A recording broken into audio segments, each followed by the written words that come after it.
partir da ministração da Palavra de Deus. Hoje quero falar sobre ouvir a voz de Deus, e eu quero convidar você a ver a sua Bíblia, acompanhar a projeção do texto de 1 Samuel, capítulo 3, tá bom? A partir do verso 1. 1 Samuel, capítulo 3, a partir do verso 1.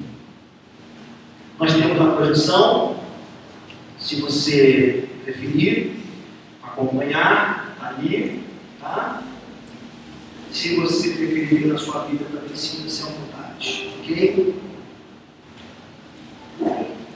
1 Samuel, capítulo 3. Primeiro livro do profeta Samuel, capítulo 3, a partir do verso 1. Ok? Todos acharam? Amém? Se não achou, pode ir à frente, tá? Entretanto, o menino Samuel servia ao Senhor perante ele. E a palavra do Senhor era muito rara naqueles dias. As visões não eram frequentes. Sucedeu naquele tempo que, estando Eli deitado em seu lugar, ora, os seus olhos começavam já a escurecer de modo que não podia ver. Tem que tirar a vontade. Passa aí, por gentileza, enquanto isso. E ainda não havendo apagado a lâmpada de Deus, estando Samuel também deitado no templo do Senhor, onde estava a arca de Deus, o Senhor chamou, Samuel, ele respondeu, eis-me aqui. E correndo a Eli, disse-lhe, eis-me aqui, porque tu me chamaste. Mas ele disse, eu não te chamei, torna a deitar-te. E ele foi e se deitou. Tornou o Senhor a chamar Samuel, e Samuel se levantou, foi a Eli e disse, eis-me aqui, porque tu me chamaste. Mas ele disse, eu não te chamei, filho meu, torna a deitar-te. Ora, Samuel ainda não conhecia o Senhor, e a palavra do Senhor ainda não lhe tinha sido revelada. O Senhor, pois, tornou a chamar a Samuel pela terceira vez, e ele, levantando-se, foi a Eli e disse, eis-me aqui, porque tu me chamaste. Então entendeu Eli, que o Senhor chamava o menino. Pelo que Eli disse a Samuel, vai deitar-te, e há de ser que se te chamar, dirás, fala, Senhor, porque teu servo ouve. Foi, pois, Samuel, e deitou-se no seu lugar. Depois veio o Senhor, parou e chamou como das outras vezes, Samuel, Samuel. A que respondeu Samuel, fala, porque teu servo ouve. Então disse o Senhor a Samuel, eis que vou fazer uma coisa em Israel, a qual fará tinir ambos os ouvidos a todo que ouvir. Naquele mesmo dia cumprirei contra Eli, de princípio a fim, tudo quanto tenho falado a respeito da sua casa. Só até aqui, queria orar com você mais uma vez, queria que você fechasse os seus olhos, queria que você pudesse orar comigo de novo. Vamos pedir a graça de Deus, o socorro de Deus, para as nossas vidas. Pai, nós somos carentes da tua voz, nós somos pequenos, somos limitados, tantas e tantas vezes nos sentimos perdidos nessa existência, não sabemos para onde ir, não sabemos o que fazer, não sabemos como lidar com algumas situações, ficamos realmente perdidos, mas nós temos a certeza de que tu és um Deus que fala. E que se estamos perdidos é porque não temos ouvido a tua voz. Por isso, Deus, mais uma vez essa noite, eu quero orar pela minha vida e pela vida dos meus irmãos, pedindo que o Senhor possa falar conosco, Deus. Precisamos ouvir a tua voz. Precisamos receber palavra viva, vinda do teu trono de graça. Precisamos, Senhor, nessa noite mais uma vez, sairmos daqui com a certeza de que não foi homem, não foi palavra humana, mas que foi palavra do céu, que veio ao nosso coração e mais uma vez transformou a nossa vida. Meus irmãos estão aqui, precisam ouvir a tua voz, desejam ouvir a tua voz, e eu estou aqui diante de mais uma responsabilidade, de mais uma noite, falar das tuas coisas. Sou pequeno, limitado, não tenho condições de atingir, Deus, o mais profundo desse texto, no que diz respeito às verdades espirituais, mas o que consola o meu coração é saber que tu és um Deus que fala. Um Deus que independe de homem ou de quem quer que seja, simplesmente o Senhor fala. E eu sei que a simples leitura do texto, como já fizemos aqui, já é poderosa o suficiente para trabalhar o nosso coração, para mexer com a gente, para transformar, para curar, para libertar, para direcionar, porque a tua palavra é viva, Senhor. A tua palavra é eficaz. A tua palavra transforma. Por favor, meu Deus, que seja assim nessa noite. E que ao final desse encontro possamos voltar para casa certos de que mais uma vez ouvimos a tua voz. Oramos, Deus, no nome do teu Filho amado, que morreu naquela cruz pelos nossos pecados, Jesus, nosso Senhor e Salvador. Amém. Amém. Louvado seja o nome do Senhor, nosso Deus, para todos sempre. Queridos, pressuposto básico na fé cristã a existência de um Deus que fala. Eu gosto sempre de pontuar, de destacar que os judeus que nós servimos não é uma energia. Um dia eu ouvi uma pessoa falar isso, que Deus é uma energia, Deus é uma frequência, sei lá, como é que a gente pode dizer. Deus é uma energia, e é uma energia boa, uma vibração legal. E às vezes a pessoa entra num ambiente e fala que estou sentindo uma vibração maneira, uma energia legal, esse ambiente é para cima, esse ambiente é bacana. E aí eu fico imaginando como deve ser você se relacionar com energia. Como deve ser você se relacionar com uma vibração, com uma frequência, sei lá com o quê. Se uma vibração, uma frequência, uma energia não fala. Porque é pressuposto também dos relacionamentos o quê? A interação. E essa interação acontece através da fala também. Onde você verbaliza sentimentos, onde você verbaliza o estado do teu coração, o teu momento existencial, o teu momento emocional. Você se comunica. É por meio das palavras. Você fala, alguém te escuta. A outra pessoa que te fala, você também escuta. Alguém ouve a sua voz. Então, é pressuposto básico na fé cristã a existência de um Deus que fala. Porque Deus é um ser pessoal. Porque Deus é um ser que se comunica. Tem sido assim desde o início da criação. Lembra comigo que Gênesis fala? Lá no livro de Gênesis relata que Deus, na viração do dia, ele aparecia para Adão e conversava com ele, como um igual. E aí, Adão, beleza? Como é que foi seu dia? Tem que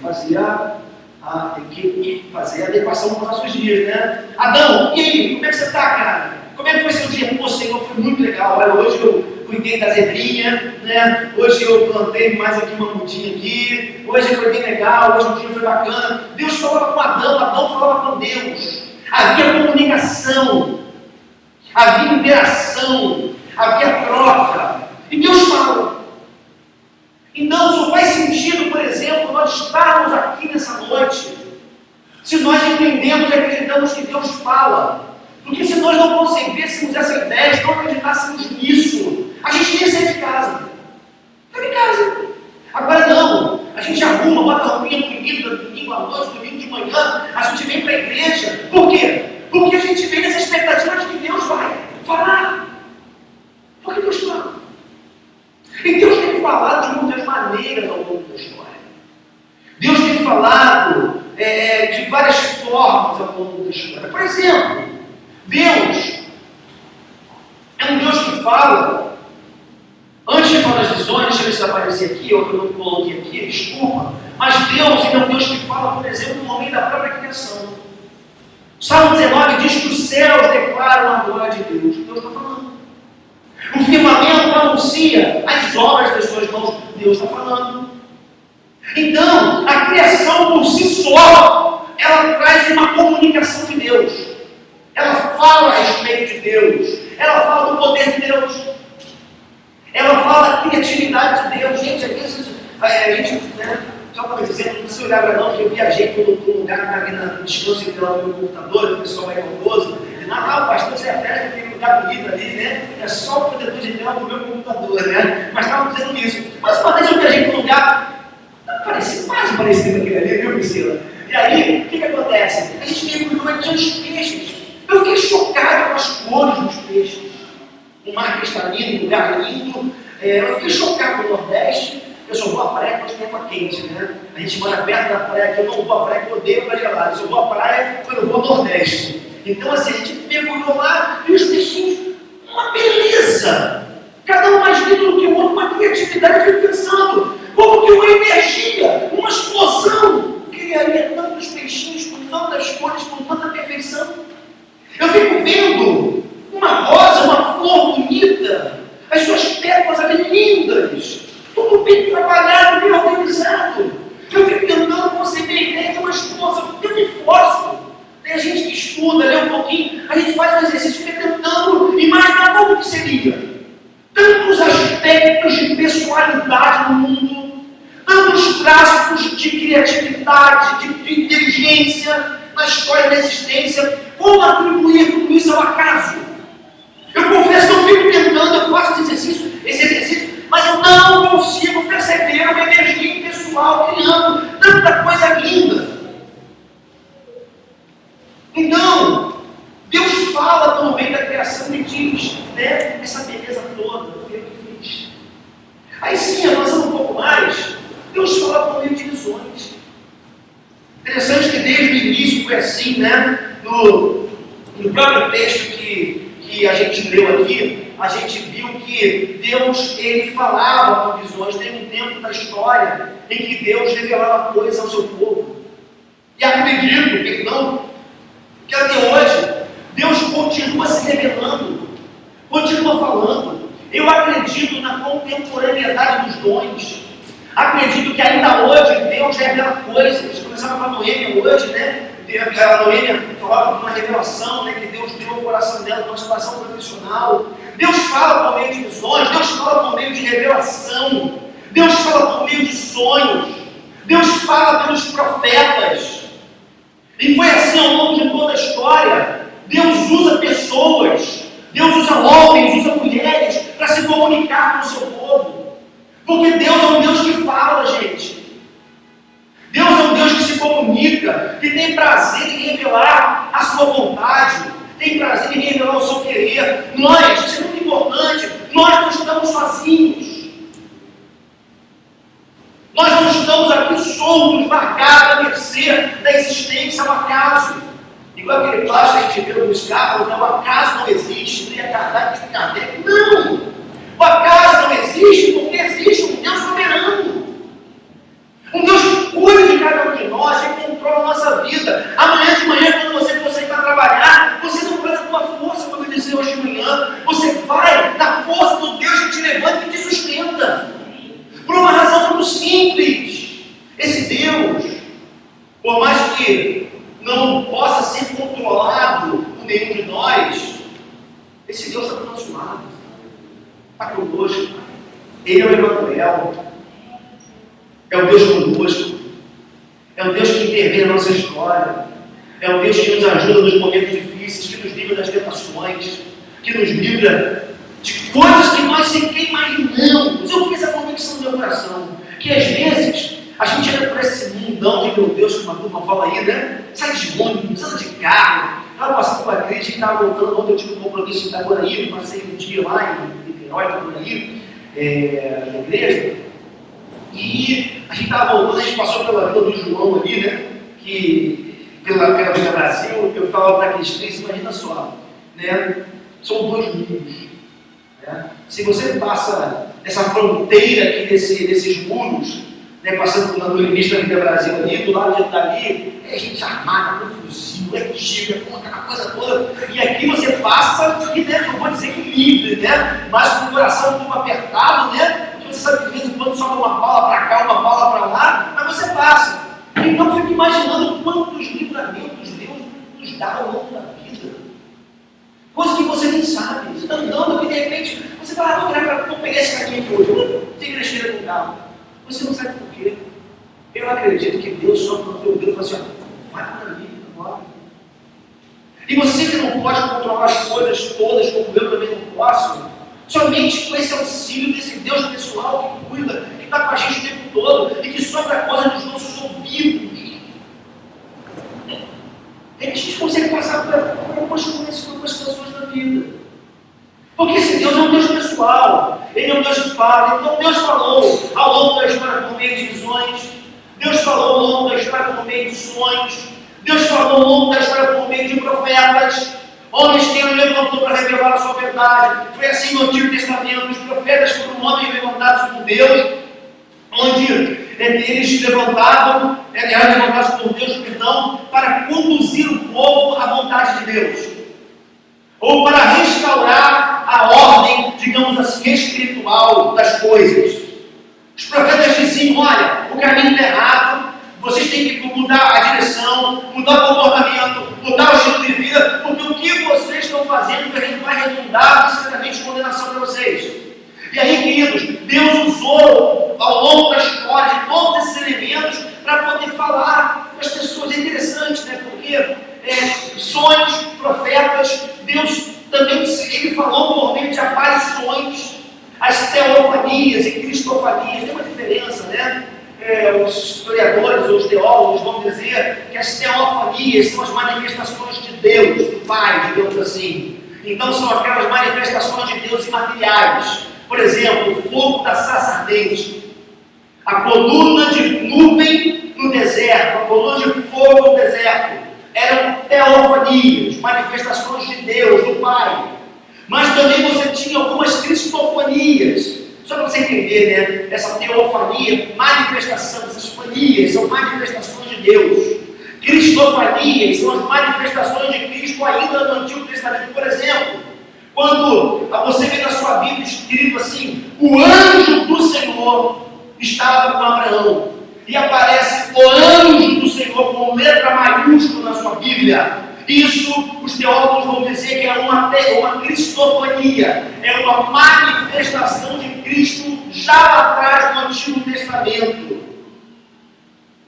Porque não era um anjo comum, não era um anjo qualquer, era o próprio Deus manifestado. Vamos pegar essa palavra muito legal no nosso dia, encarnado, por assim dizer, na história, se manifestando, antecipando já, por assim dizer, também a encarnação que aconteceria um dia, no tempo e no espaço, com a vinda do Filho de Deus, Jesus, aqui nesse mundo. Então, aparições de Deus, as revelações, as manifestações, as cristofanias e teofanias. Agora, por que Deus fala? Já falei aqui um pouquinho disso, mas por que Deus fala? Por razões simples, como já falamos aqui também. Deus fala porque Ele é um ser pessoal, como já lhes falei. Deus fala por uma questão de coerência. Se Ele é um Deus pessoal, não faria sentido Deus nos criar a sua imagem e semelhança, nos colocar nesse mundo e nos deixar aqui como os deístas, vamos dizer. Os deístas são aqueles que acreditam que Deus Ele criou o mundo, Ele nos criou, é mais ou menos assim. Deus criou, deu cordas no mundo e deixou agora o mundo ao acaso, a sua mercê. Os teístas pensam assim, essa corrente filosófica pensa assim. Nós somos teístas, acreditamos na existência de um Deus pessoal. Então, Deus fala por uma questão de coerência. Deus fala porque se Ele é o Criador pessoal, se Ele nos fez para nos relacionarmos com Ele, se Ele nos fez para que nós possamos ter intimidade com Ele, nada mais coerente do que esse Deus fala. Então Ele fala porque Ele é um Deus pessoal, Ele fala por uma questão de coerência, e Ele fala porque nós precisamos de orientação. Irmãos, nós somos desse tamanho do universo. Você pode pensar o teu tamanho do universo, diante do universo? Já parou para pensar o teu tamanho diante da complexidade da vida? Já parou para pensar como que essa existência ela é complexa e desafiadora? Como que tanta tantas e tantas vezes a gente se sente tão perdido, tão insignificante, tão incapaz. E às vezes diante de coisas tão cotidianas, ou do cotidiano. Né? Quantas vezes a gente se sente pequeno diante de uma entrevista de emprego que você tem que fazer na segunda-feira? Ou diante de um problema que você passa com um filho? Ou no relacionamento conjugal? Como que às vezes você para assim e fala, meu Deus, e agora? O que vai ser? Eu não sei o que fazer. Eu não sei para onde ir. Eu não sei como agir. Então, nós somos pessoas que precisam de orientação o tempo todo. Me lembra aqui de Jeremias, quando Deus o chama para o ministério profético. O que Jeremias fala para Deus? Senhor, eu não passo de uma criança. Eu não sei o que fazer. Eu não sei o que falar. Ou então Moisés, diante da tarefa de chegar diante do faraó e ter que falar com o faraó como Deus havia falado, mandado, Moisés fala assim, Senhor, o que eu vou dizer? Eu tenho a língua pesada. Eu não sei o que falar. Eu não tenho condições. E assim acontece conosco muitas vezes diante dos desafios da vida. Nós nos sentimos desse tamanho. É por isso que às vezes algumas pessoas fazem tanta besteira diante de decisões que têm que tomar, de escolhas que têm que fazer, porque se veem perdidas. E quando você está perdido, qualquer caminho é caminho. Quando você está perdido, amigo, qualquer caminho é caminho. Se tem uma luz lá, você apontou ali um pedaço de chão, você vai. Por que não ficar parado? Encontrar qualquer caminho, qualquer caminho. E muitas vezes a gente se arrebenta, porque perdidos nós estávamos. E como não encontramos direção de Deus, ou direção para a vida, a gente quebra a cara por ter feito a escolha equivocada, perseguindo o caminho. E aí, Provérbios 29 diz ali como você pode ver: onde não há revelação divina, o povo se desvia, mas como é feliz quem obedece à lei. Interessante isso, porque na história, no primeiro momento, antes de Jesus, Deus deu a lei ao seu povo. E a lei tem um aspecto interessante, ou alguns aspectos interessantes, porque a lei que Deus deu a Moisés para o povo era uma lei que incluía aspectos civis, aspectos morais e aspectos cerimoniais. Ou seja, tinha a ver com a nação, como que aquela nação deveria se comportar, tinha a ver com o culto, como que o culto tinha que acontecer de forma que Deus se agradasse, e tinha a ver com as questões morais, haja visto os 10 mandamentos que Deus deu para Moisés. E aí, Deus deu aquela lei para aquele povo, porque Deus sabia que sem revelação aquele povo ia perecer. Sem uma ordem, sem uma diretriz, sem um caminho, aquele povo se perderia. Então Deus dá uma revelação, Deus dá uma ordem, Deus dá uma diretriz para aquela gente. Por uma razão muito simples: onde não há uma revelação, não há uma diretriz, não tem ordem. As pessoas ficam perdidas. Isso acontece em qualquer sociedade. Por que toda sociedade tem que ter um ordenamento jurídico? Certo, doutor Moisés? Porque senão a sociedade não vira um caos. E Deus sabe que se nós não tivermos uma direção, a nossa vida se transforma num verdadeiro caos. Deus sabe que se ficar por nossa conta em risco, a gente enfia os pés pelas mãos. Eu sou mestre em enfiar os pés pelas mãos. Você não? Parabéns, eu sou. Quantas vezes, uma fã, eu dizia para a Glaucia, né? Glaucia é psicóloga, vem aqui na igreja, eu falava para ela que eu estou com 43 anos, eu me ensino com 43 anos. Né? Ela perguntou assim: quantos anos você acha que você está? Eu falei assim: eu tenho a impressão que eu tenho 30 anos. Ela falou assim: não tinha dúvida você falar isso. Aí ela falou assim: isso é bom. Eu falei: bom, mas é ruim, né? Porque é bom porque você se sente jovem, com vigor, mas é ruim porque você acaba também, muitas vezes, agindo com maturidade. Agindo como se você tivesse 30 anos ainda. E é por isso que tem muito cara de 40 que acha que tem 30, aí troca a mulher dele por uma de 20. Porque eu quero. Caramba, eu vou fazer isso. Fica tranquilo, tá bom? Calma. Tá? Então tem muita gente que faz isso, porque não consegue entender, se ver, a idade que tem, e aí o cara tem aquele afã, aquela coisa, o cara acaba enfiando os pés pelas mãos. E nós somos bons nisso, enfiar os pés pelas mãos. A gente precisa de direção. A gente precisa de direção. A gente precisa de um caminho. Agora, Deus é um Deus que fala. Deus fala pelos motivos que eu já coloquei aqui nessa noite, aparecendo na projeção ali. Agora, nós vimos no texto dessa noite que Deus deixou de falar em determinado momento da história.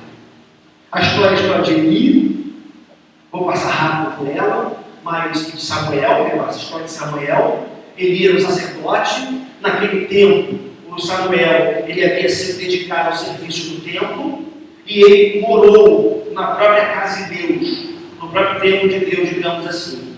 E aí, para ser preparado para o sacerdócio, foi consagrado a Deus.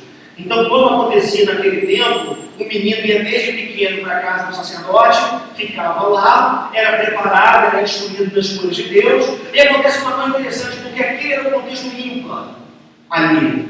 Por conta da maldade, por conta da corrupção, por conta do afastamento de Deus, o que acontece é que aquelas pessoas, elas perderam a capacidade de ouvir a voz de Deus.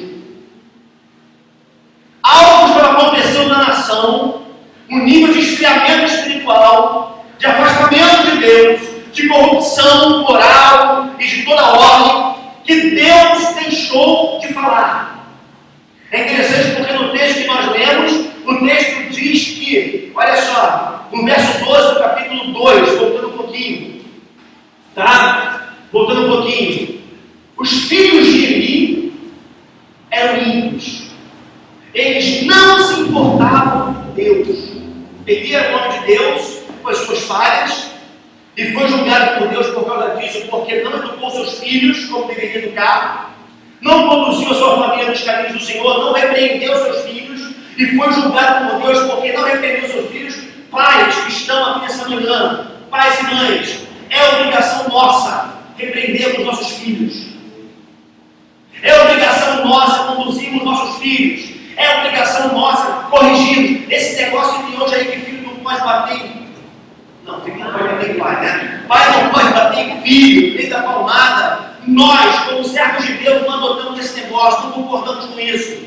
Eu não cresci, tomei minhas pancadas atrás, minha pessoa apreende muito, minha diferença aqui, eu repreendeu. Meu filho não te batia assim, mas está falando de barriga cheia, como se diz, né? Eu não te batia assim, mas eu apanhei, eu tomei as palmadas, e isso não me degenerou, isso não me deixou uma pessoa rebelde por conta disso, certo? Acredito que da mesma forma isso vai acontecer com as minhas filhas. A correção é bíblica, a correção tem que ser efetivada, claro, não somos a favor de espancamento, acho que bater em filho tem lugar para se bater. O bumbum existe para isso, para que ali, é cheinho para você ter a palmada, e nenhum filho vai morrer, porque como se diz, asa de galinha não mata pintinho.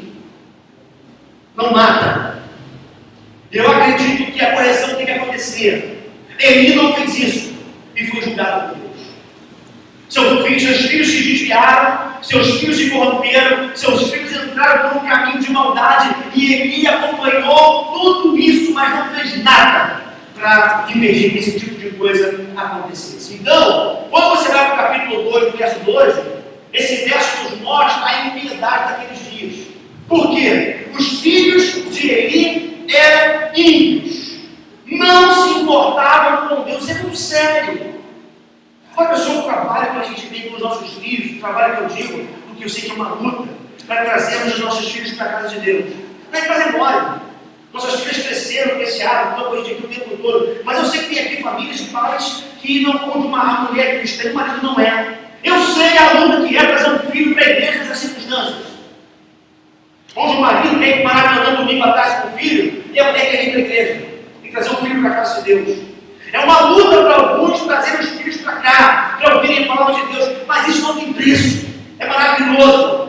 Você tem o privilégio de ter o teu filho na casa de pai, mãe, se você pode trazer o teu filho, não deixe em casa. Traz para ouvir a palavra de Deus, traz para ser ministrado, porque um dia nós seremos cobrados por Deus com a educação, pela educação que nós temos ou deixamos de dar para os nossos filhos. Então, Eli não fez bem o seu papel. E aí a impiedade daqueles dias só foi aumentando. É interessante porque falamos de impiedade daquele tempo, e qualquer semelhança não terá sido mera coincidência dos nossos dias, porque essa mesma impiedade acontece hoje. Né? Essa mesma rebeldia contra Deus, aliás, o ser humano é um ser rebelde por natureza. Houve uma rebelião histórica, nós sabemos, no tempo e no espaço, e é interessante porque há um tempo atrás teve um senador americano, esse sujeito aqui, eu esqueci o nome dele agora, que ele propôs uma ação contra Deus. Literalmente, ele foi ao tribunal dos Estados Unidos e ele propôs uma ação contra, em face de Deus, assim que fala, né? Mas bem para ele, viu o lado direito, né? Ele propôs uma ação em face de Deus, né? Ele propôs uma ação em um tribunal americano acusando Deus de todas as calamidades existentes no mundo.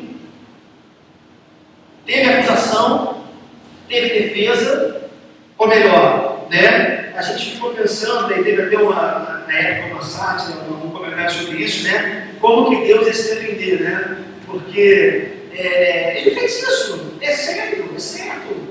E aí, isso demonstra essa rebeldia humana. Essa capacidade nossa de acharmos que podemos afrontar Deus dessa forma.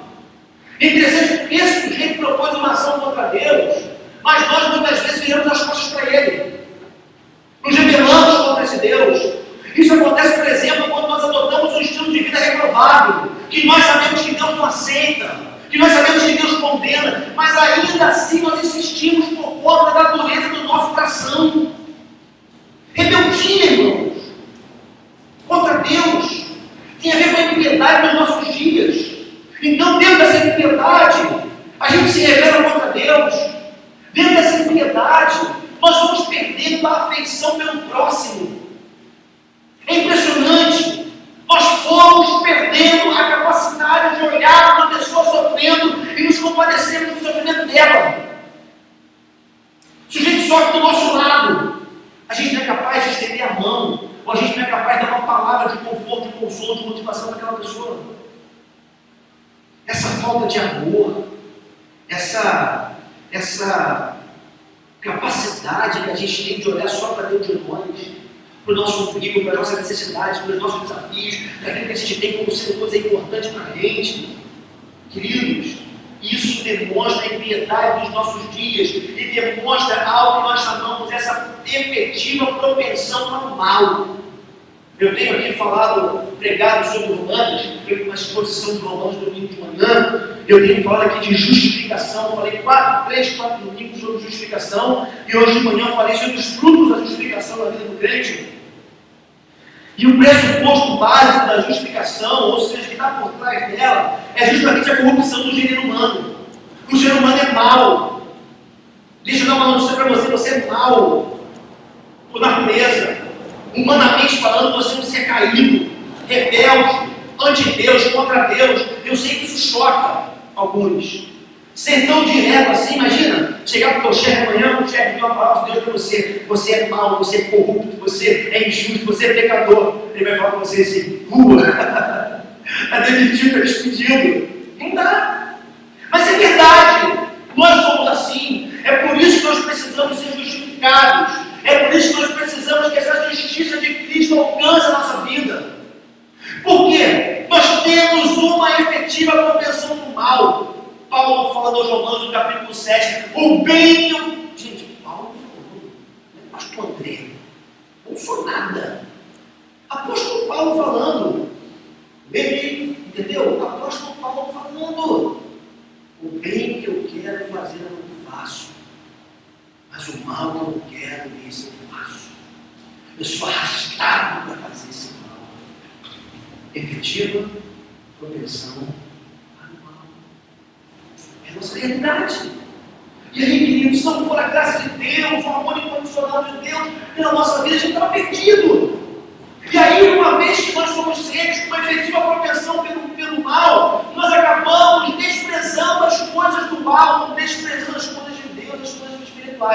Aí você vira para mim e fala assim, mas pastor, eu amo Deus. Eu não esprego as coisas do alto. Faz uma comparação do tempo que você gasta para você na sua semana e o tempo que você gasta para Deus. Ah, não, mas eu tenho que trabalhar. Ótimo, eu também acho. Eu tenho que estudar. Ótimo, eu também acho. Eu tenho que trabalhar, eu também estudo. Ótimo, legal. Sabe o que isso significa? Desprezo pelas coisas que nós não vemos. Porque depois de tudo bem, como é que vai? Eu te vejo também, te vejo hoje já, né? Te abracei hoje já, né? Eu sei que você está aqui porque eu te vejo, meus olhos te veem. Mas eu não vejo. Vale a pena dar tempo para algo que eu não vejo? Será que não é perda de tempo estar aqui hoje? Domingo à noite? Ouvindo esse pastor falar? Você pode concordar com algumas coisas, discordar de outras. Eu não vejo Deus. Fazer alguma coisa que tenha prazer imediato. Né? Porque nós somos seres do imediato. Se a gente aplica, não vou perguntar, mas quem aqui tem previdência privada? Né? Quem aqui pensa no amanhã? Quem aqui pensa em poupar para o futuro? Não. A gente tem um investimento mágico para hoje, você deposita hoje aqui, te dê 70% de rendimento em uma semana, e você pegou dinheiro na semana seguinte, aplica de novo. Você tem que ser imediato. Quer para agora, quer para vez mais rápido. Eu vi esses dias falando sobre o micro-ondas, dizendo da revolução que o micro-ondas criou na sociedade. Claro, como colocou na culpa do micro-ondas, mas o problema não é do micro-ondas, né? Porque é o seguinte, o micro-ondas, como é que ele trabalha? Ele, não é como ele trabalha, eu sou técnico, eu não sei como é que ele trabalha ali dentro, mas assim, o que acontece com o micro-ondas? Ele potencializa. Desculpa, meu Deus. Suga água, mas assim, o que acontece efetivamente nos relacionamentos? Né? Cada vez, qual é a ideia do micro-ondas? Você pode esquentar o teu prato a hora que você quiser, para você poder comer aonde você quiser, porque antes do micro-ondas, a comida ficava quente, olhando a minha mãe, a comida vai esfriar! Menino, vem comer! Porque nenhuma cozinheira gosta de que a sua comida seja comida fria, certo, mãe? Certo? A cozinheira gosta que a comida seja comida quente, saborosa. Nenhuma cozinheira gosta, nenhuma mãe gosta. A comida está quente, tem que ser comida quente. Antes do micro-ondas, a comida estava quente. Todo mundo sentava à mesa para comer junto. Percebeu? Depois do micro-ondas, cada um come no horário. Come num lugar, come vendo TV, come no quarto, come aqui, come acolá. Então, esse estudo fala a respeito dessa transformação que aconteceu nos lares, nas casas, na sociedade, depois da advento do micro-ondas. É óbvio que o micro-ondas não é o vilão do negócio. É óbvio que o problema está na gente. E aí, falando do desprezo pelas coisas de Deus, queridos, o grande problema nosso é o nosso individualismo. Onde nós buscamos o nosso prazer, a nossa realização, tudo para a gente. E se sobrar tempo, a gente vai à igreja. A gente vê a Bíblia durante a semana. A gente faz aquela oração que vai escorrer pela cama, já deitado, né? Aí quando você vai, outro dia aconteceu isso comigo, estava orando, né? Aí depois de dia cansativo, né? Todo, né? Gente, eu também, a gente aqui confessa pecado com ele. Eu estava orando, ao me lembro que eu estava orando, não sei mais porquê. Daqui a pouco na oração, que apareceu, eu estava falando sobre futebol. Eu estava falando sobre alguma coisa que tinha acontecido no meu dia, eu não me lembro mais. Eu estava falando tudo. Eu falando do Vasco que vai cair na sua divisão, né, João? Aí eu estava assim falando, a oração não tinha nada a ver. Eu fiquei imaginando, Deus ouviu essa oração, gente. Eu já cheguei a matar com assim, meu Deus, de novo, não sabe o que fala. Mas aí, queridos, a gente ri da gente mesmo, a gente está rindo do nosso caos, né, da nossa tragédia. É bom rir da gente mesmo às vezes, né, se ameniza um pouco. Mas a gente esquece de mais as coisas de Deus. Olha para a sua semana como está configurada. Faz um exercício. Vamos dar um tempinho de silêncio aqui para você passar um pente fino na sua semana. Segunda, terça, quarta, quinta. Qual o papel de Deus? Qual o espaço de Deus na sua vida?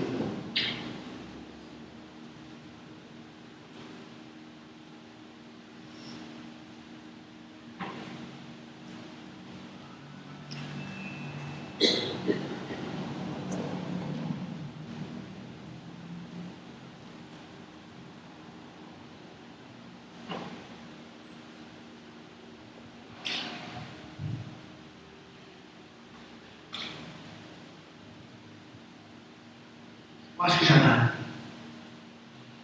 Lembra minha semana agora, lembrei quanto tempo que eu gasto na internet, quanto tempo eu gasto na televisão, quanto tempo eu gasto fazendo coisas na igreja de Deus, e quanto tempo eu gasto orando pela Bíblia e comendo com Deus.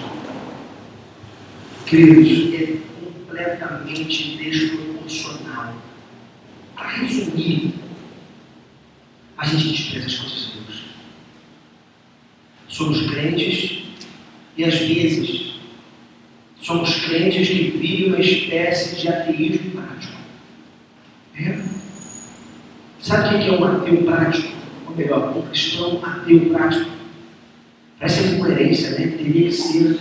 É aquele sujeito que só lembra de Deus de vez em quando. Sobretudo quando está no aperto. Ou no domingo. Né? Como a gente costuma dizer aqui, da 4h30, 5h, 5h30, que tem um atraso, né? Atraso, para chegar na casa de Deus. Aí a gente aperta o botão da religião. Opa! Um pouquinho, né? Bem estufado. Aí você tem que ver. Bonito, cheiroso. Né? Vem buscar a Deus, vem adorar a Deus. Como a gente costuma dizer, tem um amigo que diz isso, a esquina do milagre, o sujeito tem um carrasco de casa, quantos filhos, é Deus com a esposa. Aí chega na esquina ali, é a esquina do milagre. Ele dá o braço para a mulher, estufa o peito, né? Aí vem bonito para a esquina da igreja. Aí quando chega, a paz do Senhor, irmão, nem posta a voz, né? A paz do Senhor, irmão, tudo bem? Glória a Deus, aleluia, Deus é bom. É um botão da religião, na esquina do milagre. Sabe por que isso? Uma semana inteira de desprezo das coisas de Deus. Mas domingo é o dia do Senhor. Domingo é especial. Domingo é para Deus. A semana inteira é para o diabo. Ou para ele. Mas domingo é para Deus. A semana inteira é para o ego. Mas domingo é para Deus. Queridos, desprezo das coisas de Deus, desprezo das coisas do mal. O que precisamos fazer para ouvirmos a voz de Deus? Uma pergunta importante. Primeira coisa, temos que manter a nossa chama, a nossa lâmpada acesa. Verso 3 do capítulo 3. A lâmpada de Deus ainda não havia se apagado. E Samuel estava deitado no santuário do Senhor, onde se encontrava a arca de Deus. Essa lâmpada aqui para mim é muito simbólica. Era a lâmpada que ficava no santuário, na casa de Deus, no templo. O texto diz que ela não havia se apagado ainda, ela se apagaria naturalmente, e o texto nos informa que ela estava acesa. Enquanto ela estava acesa, o texto diz que o Samuel estava deitado no santuário, onde se encontrava a arca de Deus, e a arca de Deus era a arca da aliança, que simbolizava a presença de Deus. E quando o texto diz que a lâmpada estava acesa, para mim isso aqui é tão simbólico, porque eu acredito que essa lâmpada representa para mim aqui um estilo de vida, simbolicamente falando. Queridos, Deus não fala com pessoas que vivem a vida de qualquer jeito. Você vai ouvir o teu ego, os apelos do teu coração, você pode falar de intuição, você pode receber conselho de quem for, mas se você vive uma vida que Deus reprova, fazendo coisas que Deus reprova, não adianta você achar que Deus vai falar com você, porque não vai. Me lembro do Aline, há muitos anos, estava no plano, ele dizia o seguinte, né? Algumas pessoas botam no carro assim, Jesus está vivo. Hoje eu falei com ele. Não sei se você esse plástico de carro, né? Jesus está vivo, hoje eu falei com ele. Aí o Aline dizia o seguinte, a questão não é se você falou com Deus, a questão é se ele falou contigo. Ele falou com você. Você ouviu a voz dele. Agora, como que você vai ouvir tão cinemado, tão com o olho para dentro, tão egoisticamente falando? Como que você vai ouvir a voz de Deus se você só pensa em você e nas suas coisas? Como que você vai ouvir a voz de Deus se você vive para satisfazer os apelos do teu coração, dos teus instintos? Como que você vai ouvir a voz de Deus se o teu coração já está caracterizado pelo pecado? Sabe o que é um coração caracterizado pelo pecado? É você não se sensibilizar mais com os erros que você comete. que caracteriza um homem e uma mulher de Deus não é a ausência de pecado, mas essa sensibilidade que faz com que a gente chore quando a gente peca. Eu pequei, Senhor, de novo. Eu errei, fiz o que o Senhor reprova, me perdoe. E você cai de cara no chão chorando o teu pecado. Qual foi a última vez que você chorou pelo pecado que você cometeu? Deus não fala, ou se Ele fala, a gente não ouve quando o pecado dominou o nosso coração. Tenho dito isso frequentemente. Na vida dos filhos de Deus, pecado não pode ser habitual, tem que ser ocasional. Vou falar isso até não sei quando. Pecado não pode ser habitual. Pecado tem que ser ocasional. Cada vez a gente peca menos. Porque está crescendo. Ou você tem que fazer o que aqui domingo após domingo? Tem que ter crescimento. Então, tem que manter a lâmpada acesa. Mas, tem que ter expectativa, gente. Eu costumo falar isso. Muitas vezes, nós não ouvimos a voz de Deus porque a gente entra com essa porta de qualquer jeito. Vamos do culto domingo, eu vou lá meu pessoal, eu vou lá porque é legal, eu vou lá porque é bacana. Você tem que entrar por aquela porta e dizer para você mesmo: hoje eu vou ouvir a voz de Deus. Nem que o pastor fale um monte de besteira, mas Deus vai decodificar a mensagem dele e vai causar meu coração. É assim que funciona. Uma vez eu fui no Carlos pregando na igreja da Barra, ainda no Batu lá. A gente chamou o Carlos, pastor do Carlos, para pregar. Ele pregou uma pregação teológica, que assim ninguém entende, sabe? Aquela pregação teológica, pá! Não, tô brincando, teve uma bênção e tudo. Mas assim, foi bênção, foi legal. Tá gravando na internet. Antônio, você é legal, eu gostei da pregação dele. Mas, assim, ele pregou, mas sério.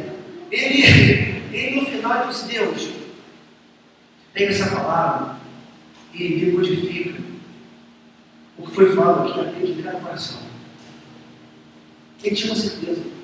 Cabia ele falar daqueles termos teológicos, falar da teologia, pregar, porque ele acreditava, eu creio, eu conheço o Antônio, que aquilo ali tinha um poder para transformar a vida por mais que as pessoas do campo intelectual não fizessem nada. Sabe por quê? O Espírito diz que a gente ora. Sabe como é que a nossa oração chega para Deus? O Espírito fala. Aí a Bíblia diz que o Espírito vai, pega as nossas palavras enroladas, desconectadas, erradas, transforma toda e apresenta para Deus. Meu Pai. Uma oração correta, unida. Meu Pai. Não, Deus é bom, gente. Ele entende a nossa língua, é isso, né? É porque a gente não sabe orar como ele diz. A gente é egoísta. A gente é assim, né? Deus quer que você ore. É por isso que as necessidades existem. Sabe por que a necessidade existe? Para que você ore, Deus. E aí é o seguinte: você ora, Deus, eu quero uma bênção, eu quero um namorado, eu quero isso, eu quero aquilo. Não, dá para você.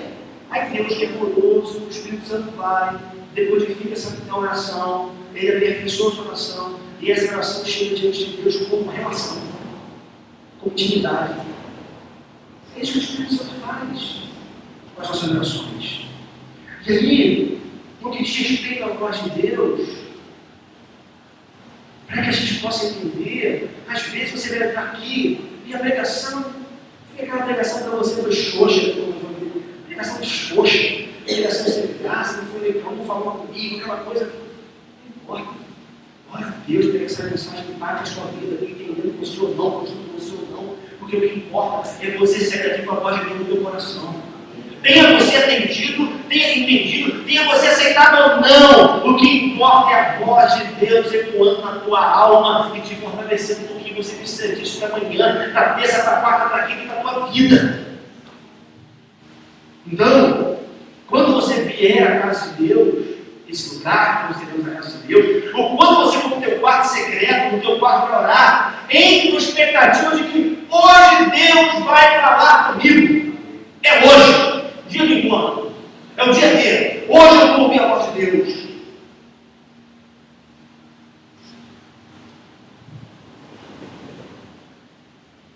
alimentarmos sempre no coração uma gostosa expectativa de ouvir a voz de Deus é imprescindível.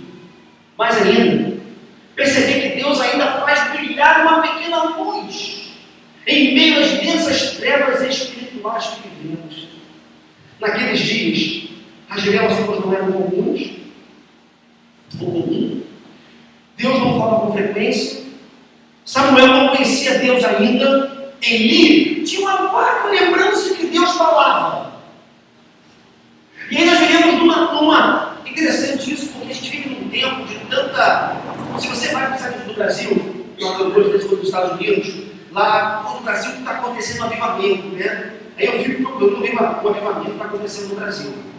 Para o americano, para o estrangeiro, para o europeu, então, que vive uma aridez espiritual tão grande, né? O que você vive aqui comigo, as pessoas da igreja, é um avivamento, uma espécie de avivamento.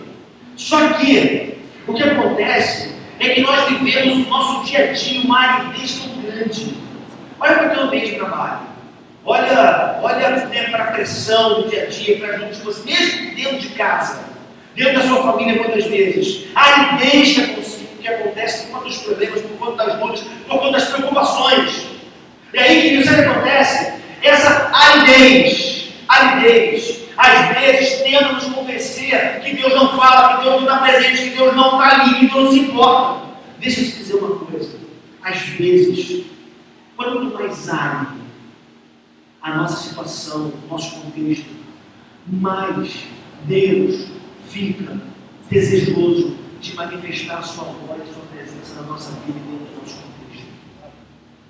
Olha para Samuel. Samuel, tem alguém me chamando? Eli, você me chamou? Rapaz, você boa, bota para dormir, tá tarde? Samuel, boa tarde. Samuel, me chamou, Eli? Não, chamei, cara, eu falei, vai dormir, fica quieto, cara. Fecha o olho aí, tenta dormir. Fecha lá em casa, né? Às vezes para as crianças, né? Menina, fecha o olho, vai dormir, menina. Está acordado até agora por quê? Aí, terceira vez. Samuel! Aí o Eli, o Samuel volta para ele, Eli, você me chamou? Aí ele, tanto tempo que eu não vejo isso, mas Deus fala ainda. Está árido o cenário, está feia a coisa, corrupção. Deus não tem se manifestado ultimamente por causa da corrupção dessas pessoas, mas Deus ainda fala. Irmãos, saiamos daqui hoje com essa convicção, Deus ainda fala. Deus ainda fala. Deus usa as suas mulas. Deus usa os contextos. Deus usa tudo que Ele quiser para falar conosco. A única coisa que nós precisamos é ter um mínimo de discernimento para entendermos que Deus fala. Deus usa aquela pessoa que nós consideramos ímpia, muitas vezes, para falar com a gente. Você critica o cara, porque ele não vai para a igreja, você briga com ele, você não gosta de crente, é crente, tem isso, né? Não é crente, não gosta. E às vezes Deus está usando esse cara, que você chama de ímpio, para falar contigo. Perceber que Deus ainda faz brilhar uma pequena luz em meio às densas trevas espirituais em que vivemos. Corrupção, maldade, injustiça. É a sociedade que a gente vive. Mas Deus ainda fala. Porque Ele é vivo. Ele é real. Outra coisa que você precisa entender, se você quiser ouvir a voz de Deus, precisamos entender que Deus quer falar conosco para que possamos servir o melhor. Deus quer falar conosco para que nós nos relacionemos com Ele de uma forma mais íntima, mais inteira e mais bonita, mais próxima, mas Deus também quer que nós ouçamos a sua voz para que nós possamos também servi-lo melhor. Você é servo de Deus, você foi chamado por Deus, mas você precisa ser capacitado, habilitado para fazer o que Deus quer que você faça. E Ele diz: vai deles, se Ele chamá-lo, diga, fala, Senhor, pois teu servo está ouvindo. Olha que coisa linda.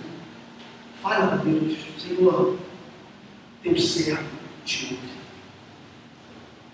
Queridos, é tempo da gente começar a entender que a nossa relação com Deus precisa reconhecer isso. Você foi chamado para servir a Deus. Você foi chamado para dedicar sua vida a Ele. Você foi chamada para falar: Deus, faça de mim isso que eu vim entender. Deus, eu estou nessa profissão que o Senhor me colocou, mas eu não estou aqui para ganhar dinheiro, eu não estou aqui para ter sucesso pessoal, eu estou aqui para te servir. Se o Senhor quiser, o Senhor tem a vontade de fazer crescer, de fazer ficar rico, de fazer ter sucesso, ter status, amém. Mas o que eu quero aqui, Deus, é te servir. A gente precisa entender isso. Deus nos colocar em lugares estratégicos para que nós possamos servir. Você serve a Deus dentro da igreja, que precisa fazer, mas você serve a Deus fora da igreja, aonde você está, onde você gasta a maior parte do seu tempo. É fora da igreja. Se você esperar estar na igreja para servir a Deus, você vai fazer isso de vez em quando, ou vai fazer isso com toda frequência. Agora, se você vai fazer, tá? O que precisamos fazer? Agora, se você entender que você foi chamado por Deus para cumprir o seu mandato cultural, ou seja, você ser um co-criador com Deus da história, você ser um administrador de Deus desse mundo, um dono de Deus desse mundo, você vai buscar a cada dia conhecer Deus, ouvir a sua voz, para se capacitar mais, para ter mais discernimento, para cumprir a vontade de Deus na sua vida, para que você siga melhor esse Deus.